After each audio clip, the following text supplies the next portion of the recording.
Hello and welcome to week 3 of BUTI's Intermissions Series. I'm Nicole Wendell. I'm the Director of Education here at BUTI, and joining me today is Joseph Conyers, Acting Associate Principal Bass of the Philadelphia Orchestra and Founder and Executive Director of Project 440. Coming to us from Philadelphia, Joseph, how are you? I'm doing great. It's good to see you, Nicole, and it's so Hi. exciting to be talking to the BUTIers. It's so I know. fantastic. Aren't they awesome? I'm so glad they're here with us. I'm so sad we're not here with them in Lenox, but at least we're Yeah. a little bit together. Yeah, and for some, I know. I mean, it's a beautiful place, and I hope all of them will be able to visit and see the magic in person. But we can create our own magic together virtually, and that's what we're going to do today, Nicole. It's going to be magical. It's gonna be magical. Actually, speaking of that magic, is that Norma I see back there in the background? Norma is right here. This is Norma. She's a little shy, so I put this on her to calm her nerves. Oh, And yeah. this is Riley right here. Yes. Oh, hey there, Riley. And they've been able to sleep all day. I have not been able to wake them, but I'm letting them rest. I'll be with them later this evening.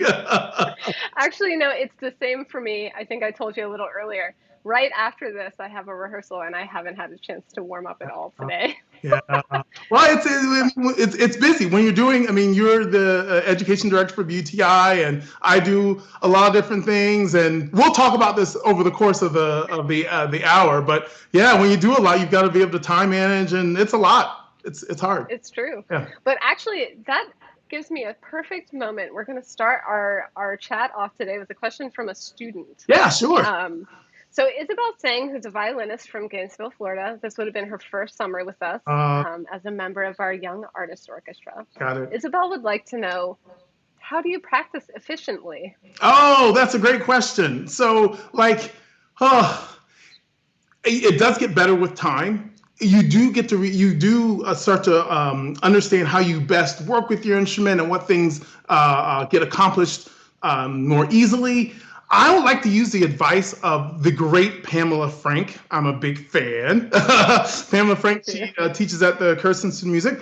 And one of the things she said in an interview I saw, she was on a panel about practicing, is we spend too much time practicing the things that we know we can do well. And it makes us feel good. So we'll just practice that over and over and over and over again without focusing on the things that we can't do well. So what makes for efficient practice is being able to identify those key passages that might be causing us the most difficulty and concentrating 85 to 90% of our time on that, because we know we can do the other things. And once you get that balance and start knowing how to, and I'm telling you, as someone who runs a nonprofit, conducts a youth orchestra, does stuff on social media, you learn, with my job, I can quickly identify, I don't need to practice the pizzicato and the bass part where it's boom,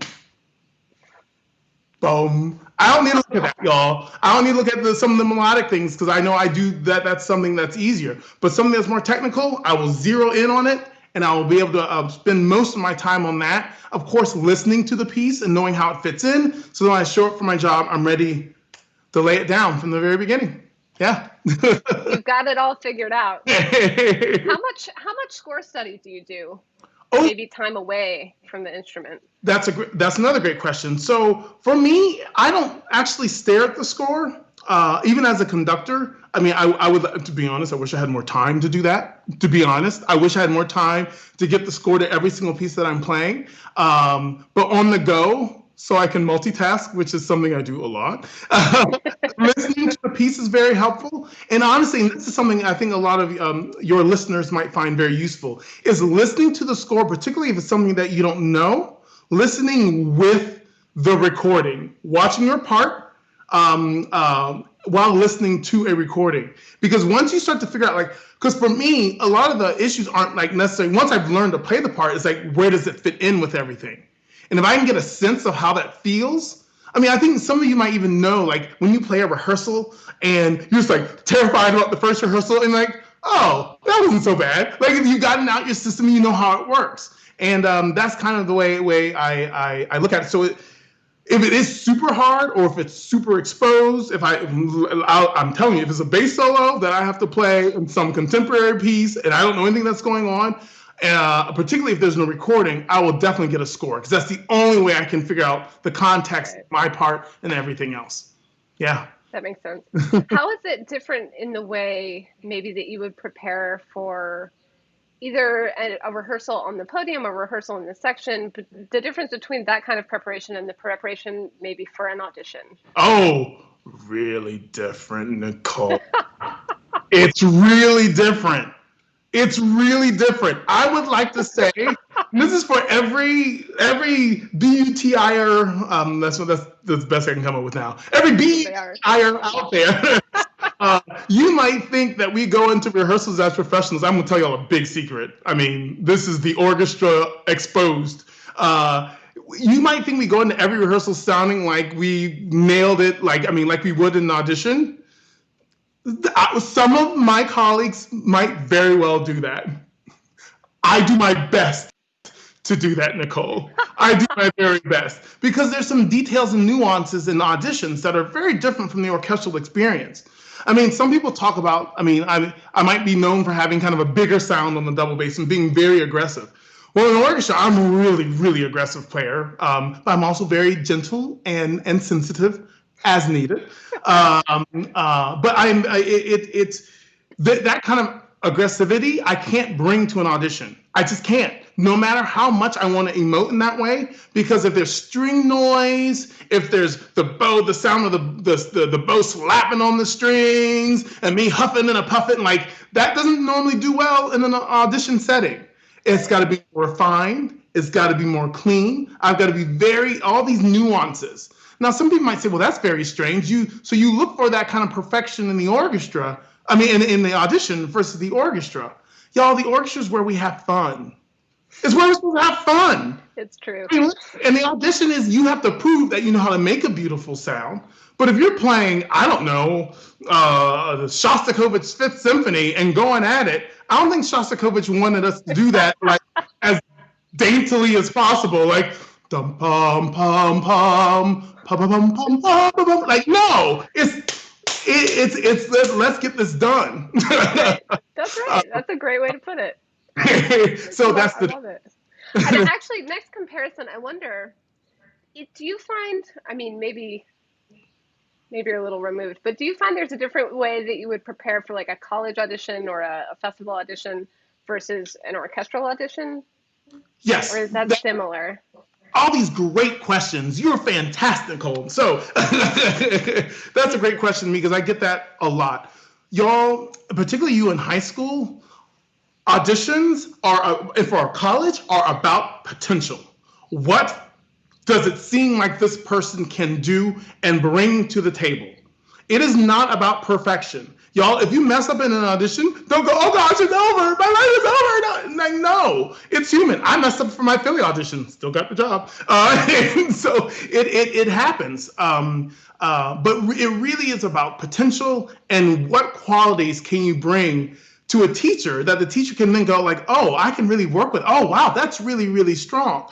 So to that end, I would recommend that when you're looking at your audition rep, don't play stuff that you're terrified to play or like, I wonder, it works 30% of the time. Like, that's terrifying. That would be a terrifying experience, and you could put so much pressure on yourself that you may not bring your best self to the audition. And that's the most important thing for any young person getting ready for a college audition is bring your best self. Show the committee what you can do well. That's the most important thing. Now, the difference between that and an orchestra audition is at the orchestra audition, nobody cares. They just they do want to hear a certain perfection. They do want to hear a certain level of knowing all the nuance because college is about potential. Orchestral auditions are about the product. And whether you are 15 years old or 55 years old, when you're on the job and playing in an orchestra, you're expected to play at the same level regardless of your age. And That might be a little hard for some younger people to take, but honestly, it could be aspirational. Like, I really want to get my playing to a level so I can be that nuanced and I can be that detailed, and that's what college is for. Yeah. And when you were at BUTI, because you're a BUTI alum. 98, yes. Back in the 20th century. I was at BUTI. Seems like a lifetime ago. I wonder if you, yeah, what was your experience like there? Did you get the sense of how to prepare for an audition there? Did you just get the sense you enjoying, loving playing an orchestra? Tell me about your time there. Am I really supposed to answer this question? Because I feel so bad for the people who can't be in Linux and so. I know it's really unfair. I almost asked you earlier, like, tell me about how awesome everything was. And then I was like, oh gosh, maybe I shouldn't. Everyone listening will be able to have this experience, and for those who have been there, you know what I'm talking about. But it was transformative. It was an amazing place. I'm from Savannah, Georgia, and I was one of the few. I mean, many times I was the only bass player in my orchestra. I had a network of teachers and friends who supported me, but I didn't really know. I just really didn't know. And honestly, to be I got a full scholarship to another music festival that summer. Full, like completely paid, don't have to worry about anything. And one of my dear friends and mentors now, she really thought I should have the experience at BUTI, and the folks at my school raised the money so that I could even attend BUTI that summer. And it really did change my life. I know some of you are like, no, why can't I have it? You will have it. It will happen. Remember, we're magically going to have this together. We're creating it. It's happening right now. Just close your eyes and imagine fireflies, great music.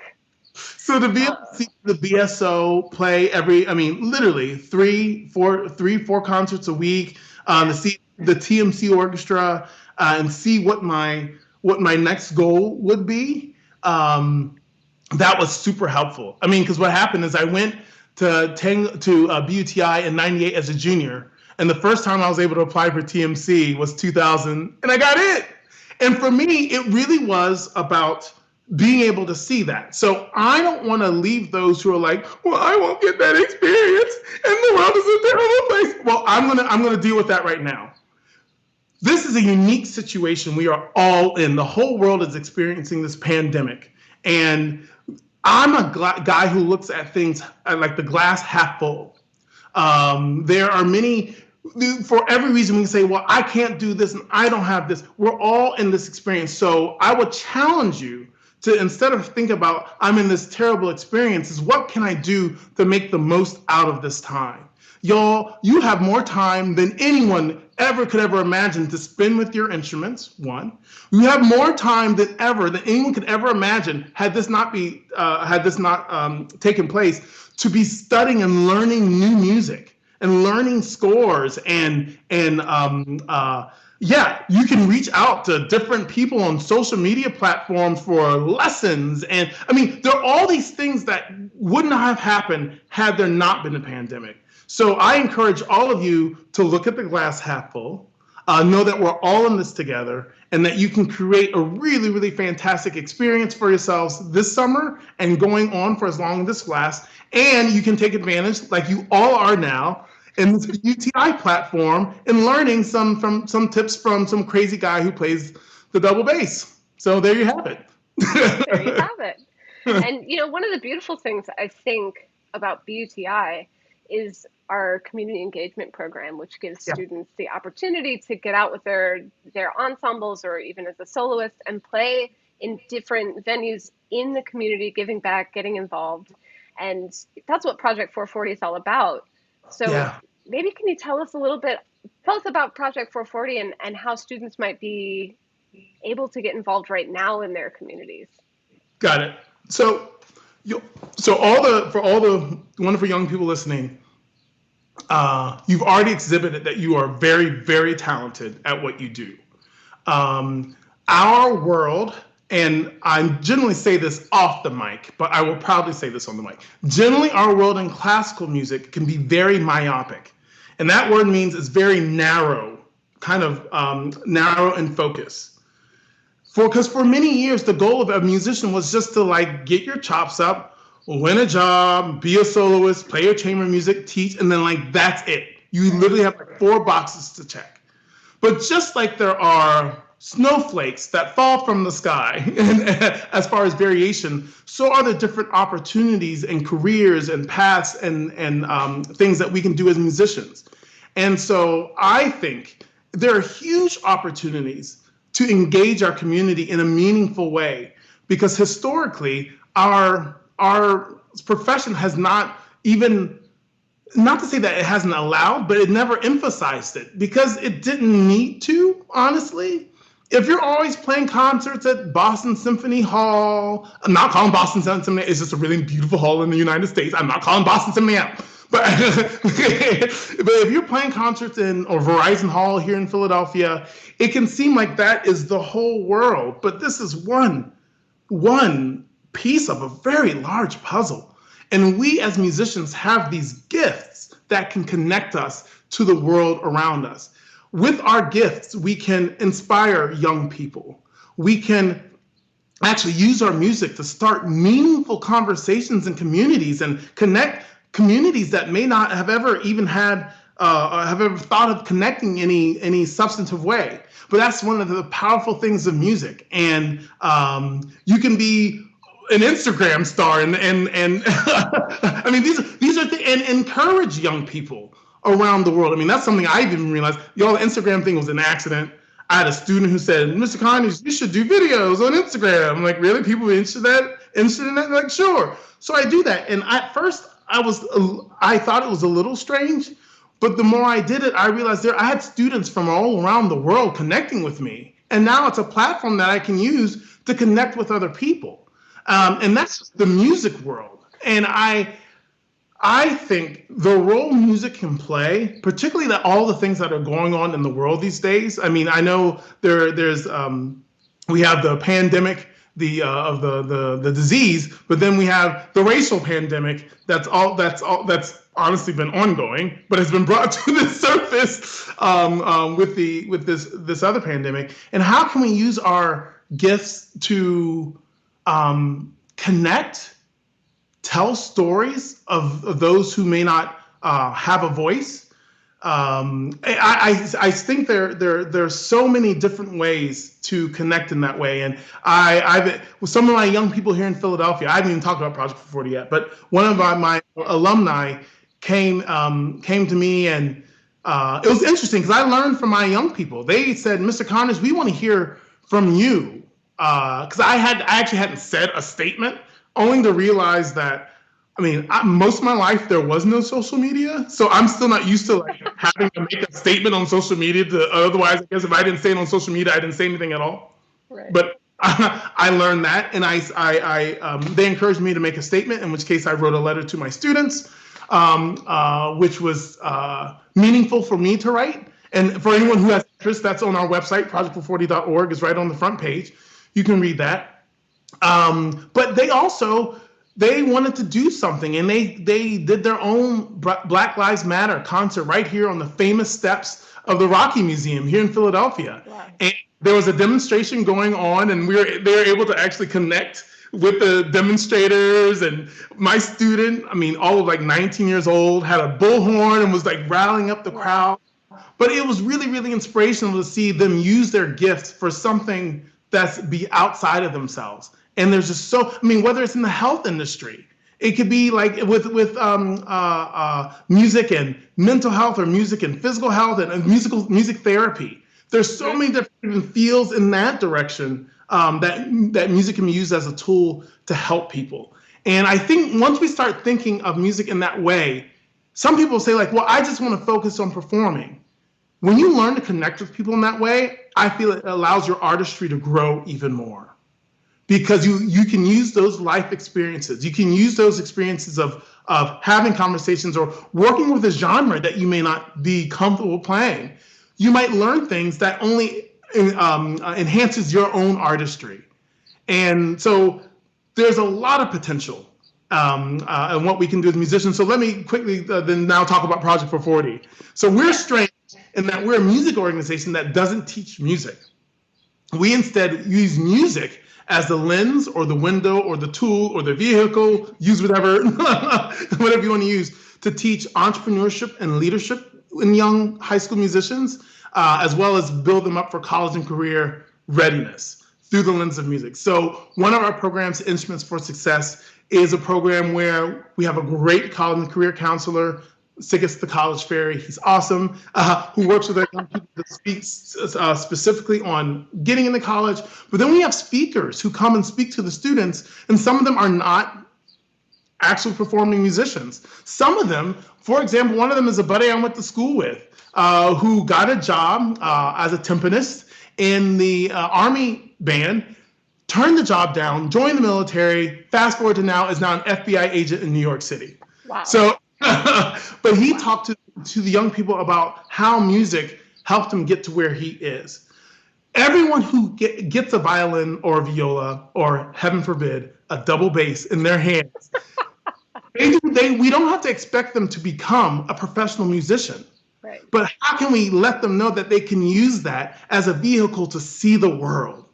It automatically connects them to all these people who are doing the exact same thing, whether you come from the richest community in a city or the poorest community in a city.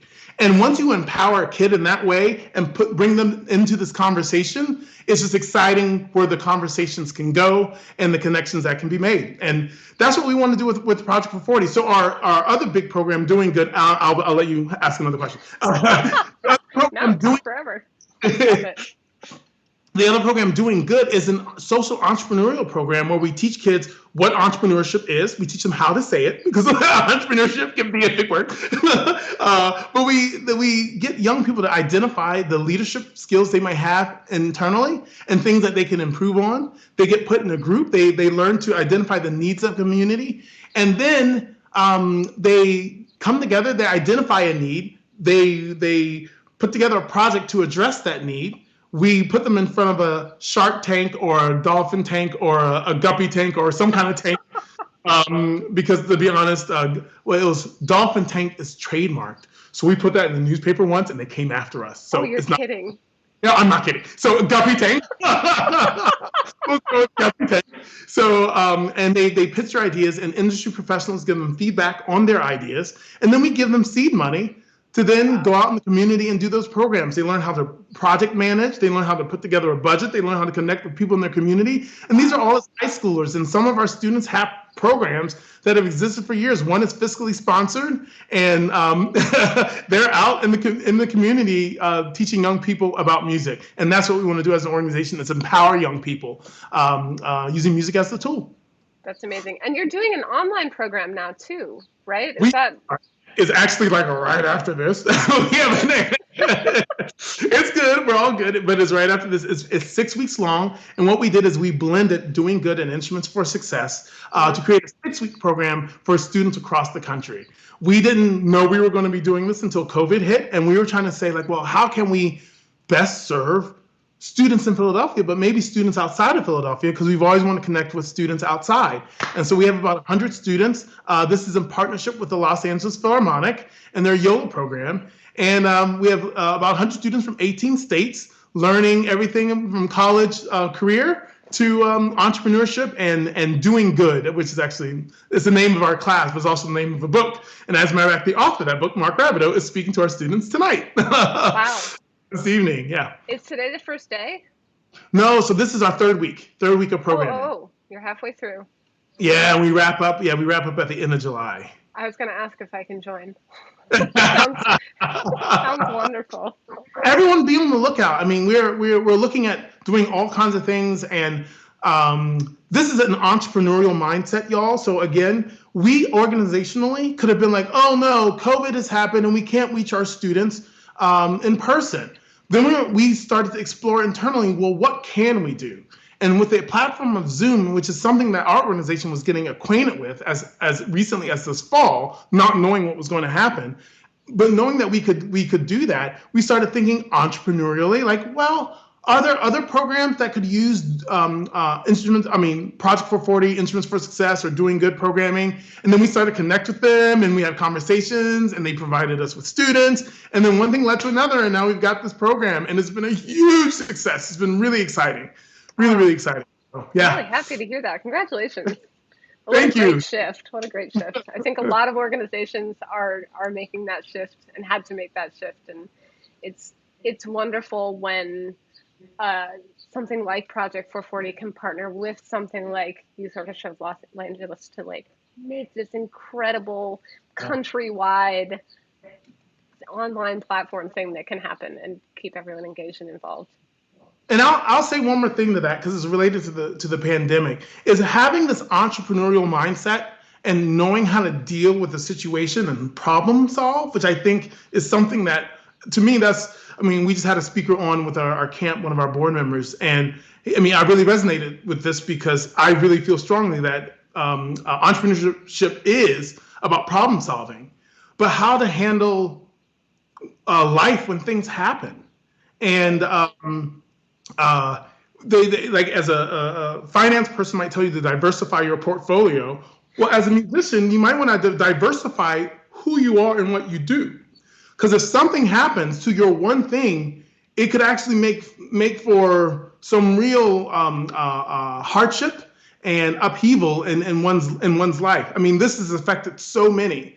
I'm really fortunate to have the students that I work with through Project 440. I'm really fortunate to have the students that I work through with my youth orchestra, which starts another virtual camp coming up soon, to not only, how can I say, take my time, but also fuel me as well during this crazy time where we all have to be physically distanced from each other. So I just say that to young people to think big.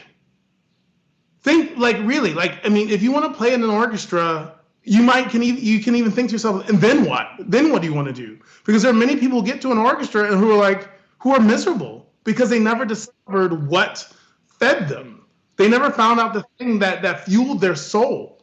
And if you don't find that, you could be making a lot of money and still be kind of miserable. So find out what fuels your soul, and the best of all the worlds is using that to complement everything else that you do in your life with your other life passions. And I think part of that can also be, there can be multiple things that fuel your soul, right? Yes. I mean, you're a prime example. You have Project 440, and that means, so much to this part of you, and you have your orchestral playing, which means so much to this other part of you, and you're also conducting the Philadelphia, it's not the Philadelphia Youth Orchestra, it's the City Orchestra. That's right. And all City Orchestra, and that fuels another huge part of your soul. And I think BUTI sort of embodies that. Yeah. Right? Students come and there are all these different things that they're involved in, be it orchestral playing or chamber playing or working with the community outreach program. Yes. Yeah, so y'all run with it. I mean, do you still, now don't use that as an excuse either. Do you still have to play well behind that screen at an audition? Yes.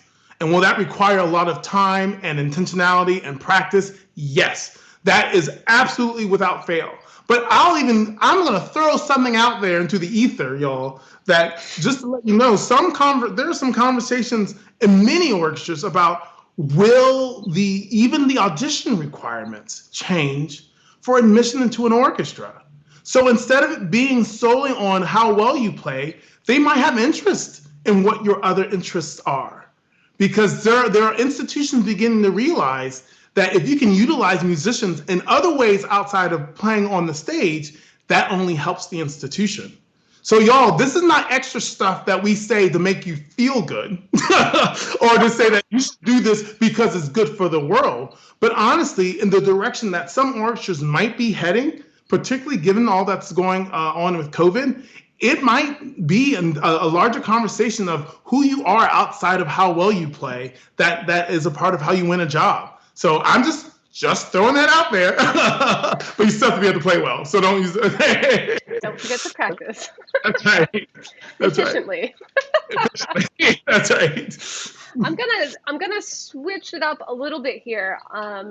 We have a question in from Maya Leatherer, who is a double bass player. She Hey. was going to be with us this summer for the second year, uh, Okay. and I'm sad not to have her. But she would like to know how you have seen the musical world in Philadelphia change in your time there, and Yeah. maybe how you see it changing in the future. Like you say, some of the orchestras are maybe changing their requirements about auditions. What Right. other things do you envision changing in this field? Oof. I'll tell you what I want. I would love it for the orchestra to be something that everyone in the community knows about from through one way or another. And when I say they know about it, is that they have some kind of experience with it. Right. That to me is so exciting. And I'll go back to something I said earlier. Historically, we haven't had to do that. We haven't had to. And because it was generally financed, whether it was a king or queen or very wealthy donors who financed for us to literally just play concerts.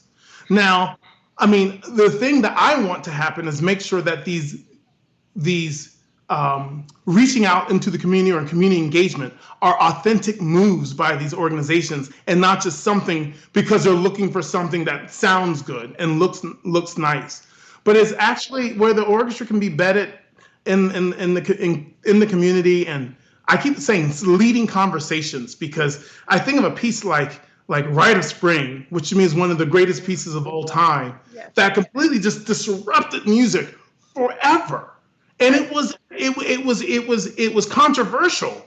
And some of the subject matter, some of the pieces that we play are controversial. And I think it's for us to be artists, it's okay to be in the middle of that space, because then we can use our superpowers as musicians to start to find understanding on both sides so that we can all meet in the middle.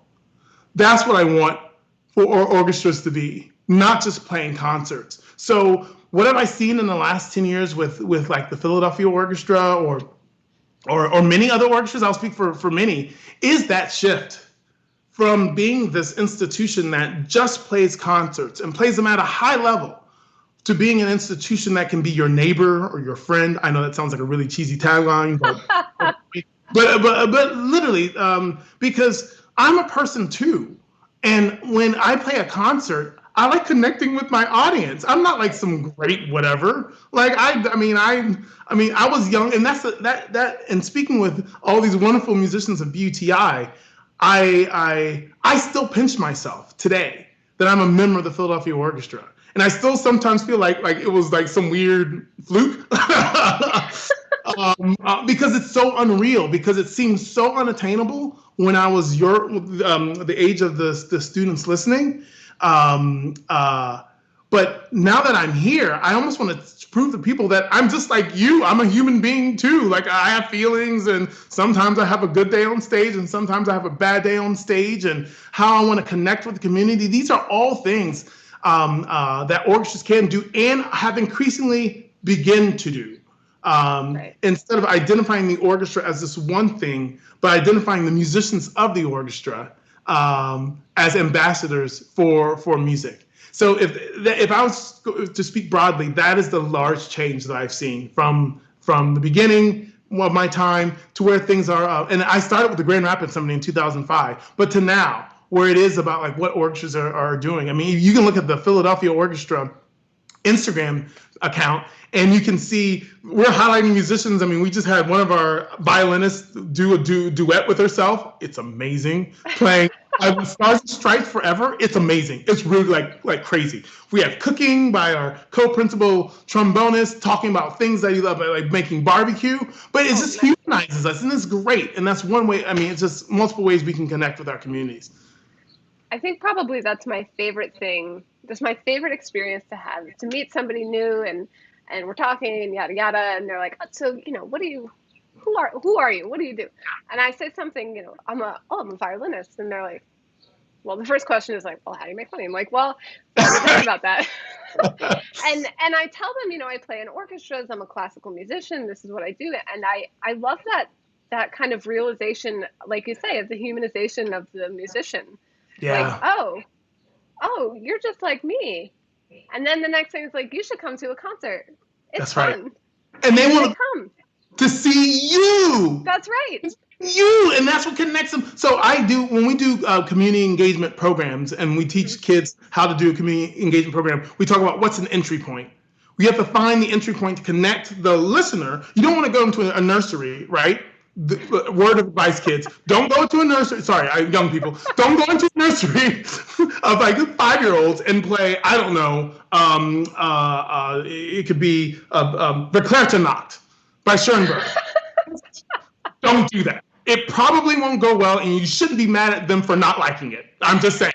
You need to find an entry point to connect those kids to what you're doing. And honestly, if you find one entry point, I guarantee you can probably connect with one of those kids about Verklärte Nacht. Once you find that entry point, and it could be as simple as, I don't know, it could be anything. So an entry point with an orchestra are the musicians themselves, and they will come to see you and then be brought into the family. And that to me is just exciting about how the role we can play as musicians and how we can be out in our communities and we can be leaders from the stage and attractive to folks and yeah, because it's the same thing any band would do.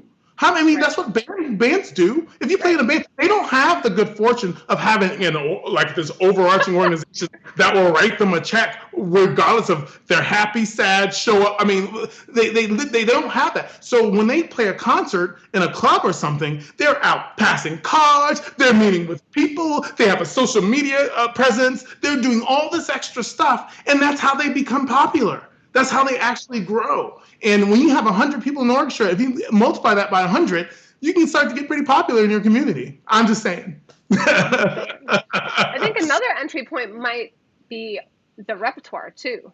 Yes. I mean, if you're talking about different audiences, you talk about going into a nursery playing, Schoenberg. I'm not sure that's right, but maybe that's the right entry point for somebody else. And I think, and I was talking about this with one of our other guests, maybe it was Anthony McGill, talking about new music and new creations, and that can be something that's like, oh my gosh, somebody wrote that who's my age, who lives in my city. I'm gonna go see that, and you start to make those connections there too.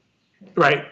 No, that's absolutely correct, and I think there's huge opportunity for us as musicians to be able to do that. Yeah, entry points, but yeah, Verklärte Nacht for little kids, stay away from. There's probably one kid out there that's like, unless you find the entry point, and then you might be able to make something work. Yeah, that's true. I have a question that's a little bit selfish. I want to know how you ended up, because Project 440 started in Savannah. Savannah, that is correct. A slightly different thing. That is correct. And I think that seems to me a little bit more, talking about entry points, a way for students to be able to start something themselves with each other. So you started when the Savannah Orchestra disbanded. Savannah Symphony disbanded, and you started a chamber group or a chamber ensemble called the Savannah Players. Savannah Chamber Players. Wow, you've done your homework. we actually had that name for like 13 seconds. Oh, really? It was very close to the name of another organization that was founded right after ours, and we didn't want to ruffle feathers, so we quickly became Music Alive. That's how one of our friends said it, Music Alive. It was the name of our organization, and that's how we functioned for 3 years in Savannah. That's great, and that's something that you just started with your colleagues. You're like, got together, you're like, I want to do something, let's do something, what do we do? Is that right? Is that how that kind of came? That's absolutely correct. So Nicole, something else I will tell your audience of BUTIers with great anticipation for the future. Everyone's not going to just hand you everything. And you might be in a position where people might be handing you things, but when you get off into the great big world, it's very rare that someone will just call you and hand you something, a job, an opportunity. And many times you have to create your own or find them yourself. And that goes to that entrepreneurial spirit. And we found a need, and the need was with the absence of the Savannah Symphony Orchestra, there were not young people in the Savannah area were not getting, or we didn't think we're getting the access and the knowledge of music and classical music at all that once took place when the orchestra existed. So we went down. It was me and two other founding members from Savannah, and we would invite our friends. And y'all, it was so much work, but it was so much fun. It was so much fun because we were with our friends and we were hanging out in our hometown. Savannah is a beautiful city if you've never been there. But we were hanging out in our hometown and we were making kids happy. And we had a contract with the city of Savannah where we had to teach the national anthem. That was a little strange project, but we made it work and we taught them about strings and music at the same time. And we created a wonderful partnership with Live Oak Public Libraries in Savannah and played in every library. And y'all, we were making money. I mean, that's the crazy thing. We were creating our own jobs and we were creating jobs for our friends. And we got to hang out. And we learned how to start a business. And we had to learn how to do a budget. And we learned how to write letters to important folks so they would listen to us. I mean, all these things we learned just by doing them. And no one reached out. And if anything, it's very difficult because sometimes the world will make it harder, will make some things harder than they need to be. And that's just one of the sad things of life. I mean, this pandemic being exhibit A, the world has hit us all and made some things harder than we want them to be. The question then again is how are we prepared for that? And how do we use that to move forward and create something better? And so that when we are back together again, things can be even better than they were before. I kind of drifted there, but I started in Savannah by doing this really wonderful project that we learned so much from. And now it's grown into a national program with kids from 18 states right now, learning this curriculum. And the way we did, I'll just speak briefly to that shift. In 2010, we realized we had a hard time finding musicians in college because we were in college.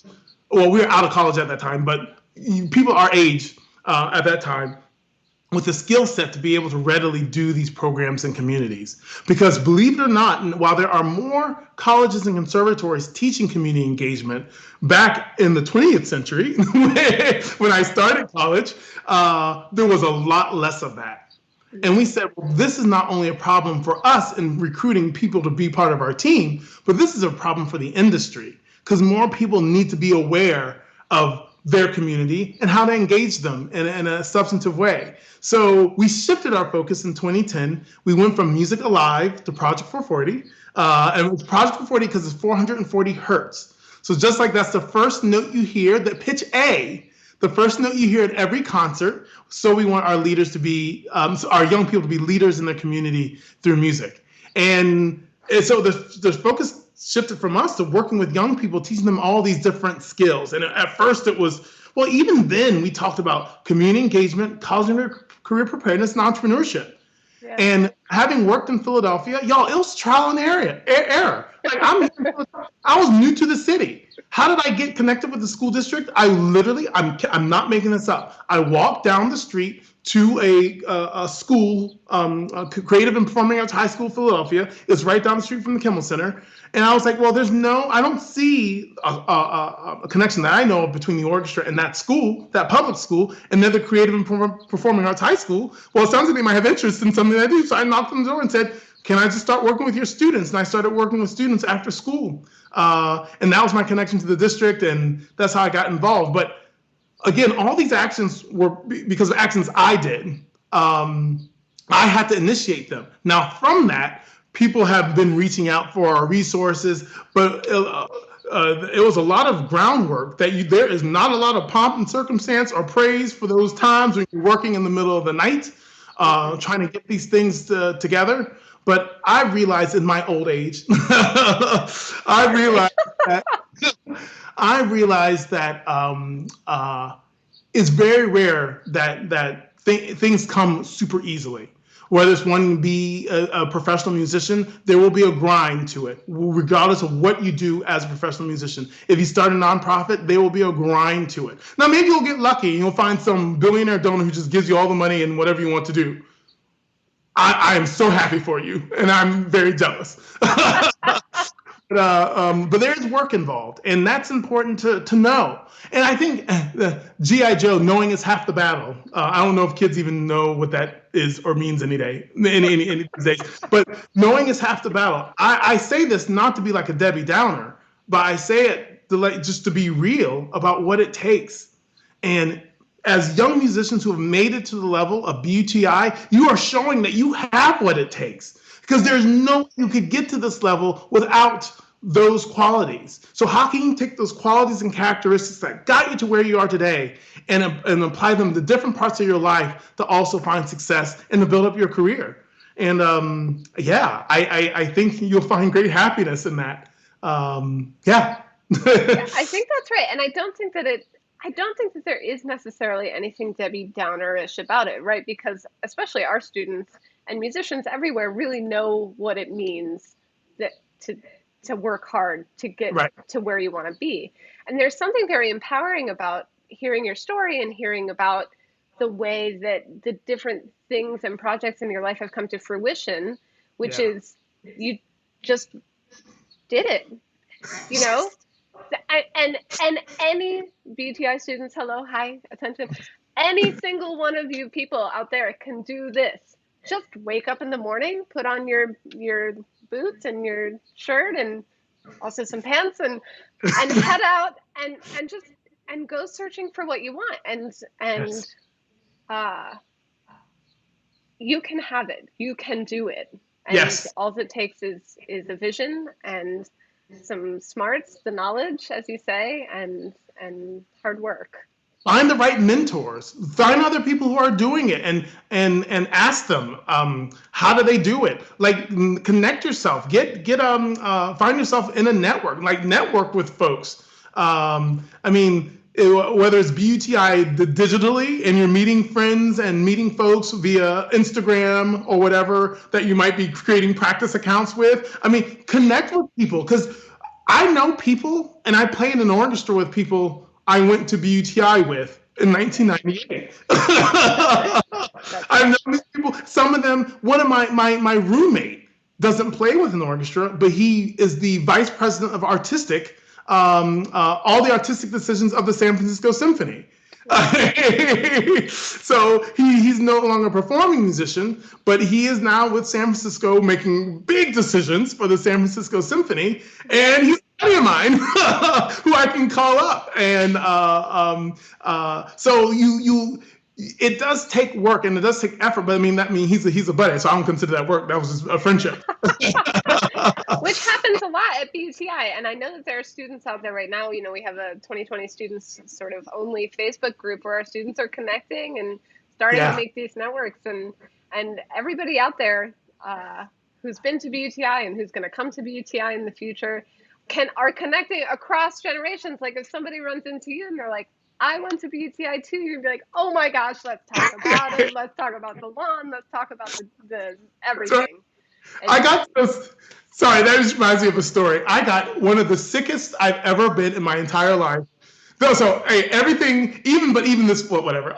BUTI was fantastic. I get unbelievably sick, and it's something I would never do because I'm kind of like an indoorsy person. Like, I like looking at nature on TV, on art. I don't necessarily need to be in nature, but we had just watched the concert on the lawn, and I'll never forget. And I guess we missed the bus back to the campus, and we just walked in the rain. And I've never, just in this torrential downpour, I'd never done that in my entire life. And I'll never forget it because I felt like I was doing something different. It was with some great friends, and I got horribly sick to the point where I was hearing two pitches in my ears. Because I had fluid in my ear. It was terrible. Gosh. It was so worth it because it's such a great time. For those of you who haven't been to BUTI yet, that's about a mile walk. In this torrential storm. Yeah, the rain can be crazy. But only bring that up is just kind of expect the unexpected and in life, and have fun in the process and make connections. And if you want to do something, like, chase it. You might have to do some chasing. Some of it might fall in your lap. And again, God bless y'all, because I'm super jealous. If it just falls, just goes, boom, bam, just falls right in your lap. I've not been one of those people. But in the struggle, and I'll call it the struggle, I've learned a lot about myself, and I think it made me into who I am today. And when I left Curtis, I didn't have a job, and some of my friends were winning jobs, and that was hard to take, like, because I really did want to win a job, and I was auditioning, and I could have been like, oh, I'm terrible, I won't be able to make it. But the thing that kept me going, well, we were talking about passion before, was my love of music. And I said, you know what, I'm really willing to be poor, like literally, like, and not make a lot of money. I lived in a place. My mom, when she came and visited me once, she said, I did not raise a son to live in a place like this. I think I've had that same conversation with my mom. Hey, but it was something I was willing to do because I loved it so much. And I didn't do it blindly. I had some success at some auditions. I had mentors I could be in touch with. I had friends who could help keep my playing accountable. And so I did freelance. I was a freelancer in Philadelphia, had my own teaching studio, and I won my first job with a regional orchestra at the time. Now they are part of ICSOM. That's big people speak for they're now a full-time orchestra, but the Grand Rapids Symphony in Michigan, and then I was in the Atlanta Symphony, and I'm in Philadelphia Orchestra. So I am so thankful for all the experiences I've had to get me to where I am today, because it gives me a greater appreciation for those who are on that journey, and not to take what I have for granted. And good to remember too that the college audition or right after college or your final recital, none of that is the end. Nope. You keep growing and keep learning forever and ever and ever, and it's a journey that is your whole life. It is your whole life. I found, and just this might make some of your young people feel better. I found a journal because Todd Sieber told us we should start a bass journal. Oh. And I have a bass journal. I did it for most of my time at Curtis, not all, but in it, there are some dark days in there, y'all. I'm just being honest. Some dark days when the writing was like I was writing like this. I was so mad at the world because it can get hard, and you might get frustrated. And I like to share that because it wasn't always peaches and roses and unicorns and rainbows for Joe Conyers, even though it may feel or seem that way. But it hasn't. Some of it's been a struggle and a lot of self-reflection. And but then you have friends for that. You've got your family to lean on. There are people to talk to who can help you through that. And hopefully it just makes you a better person. Yeah. I think that's exactly ties up this entire chat so perfectly. But before you go, yeah, I have one question I ask everybody. And again, it's hard because of COVID to know, yeah. But what's next? What's your next big dream or big project, or what's coming next? That's Nicole. I am still working on that. Can I ask you? Can I get back to you in a week on that? I don't know. This is what I will say. I'm more excited about our industry than ever, because sometimes in life we need something to disrupt us to actually put us on the right track. And I think for many years, our institutions in classical music have been on a track, whether it was the right one or not. And honestly, they've been on a track, in my opinion, drifting away from relevance in today's society. And what COVID has done has disrupted the whole of industry in a terrible way. I mean, I'm not saying this, I'm not excited about COVID. I'm not celebrating COVID. It has happened because we are humans on this earth. That disruption has caused such a wave and a ripple effect that I think that this course that we may have been on, that could have actually been the doom of our industry, because people could keep saying, like, what is it? It may be just enough to set us on a track that is different, that is a track that we've never even imagined going on, and one that, to my point earlier, connects us to our communities in ways that we've never done before.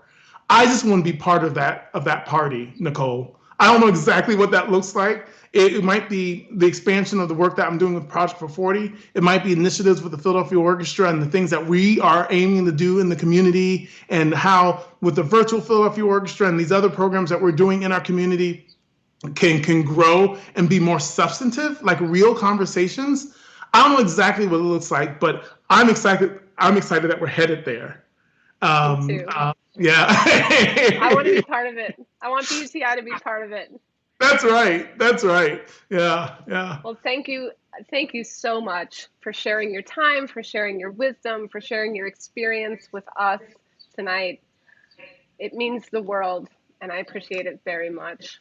This has been a great joy talking to you, Nicole, and even a greater joy in many ways talking to all these wonderful young musicians of BUTI. Hang in there. I'm excited to hopefully meet you all one day. Feel free to hit me up. I am on Instagram. For those who don't know, I do have it. Norma and I and Miley are on Instagram. And if you send me a message, it might take me a while to get to it. I'm just not going to lie. But I generally try to answer all the messages. So if there are any additional questions or anything like that, feel free to reach out. Well, we'll see you there. Yeah. Thanks Take care. a lot. Bye-bye. Bye.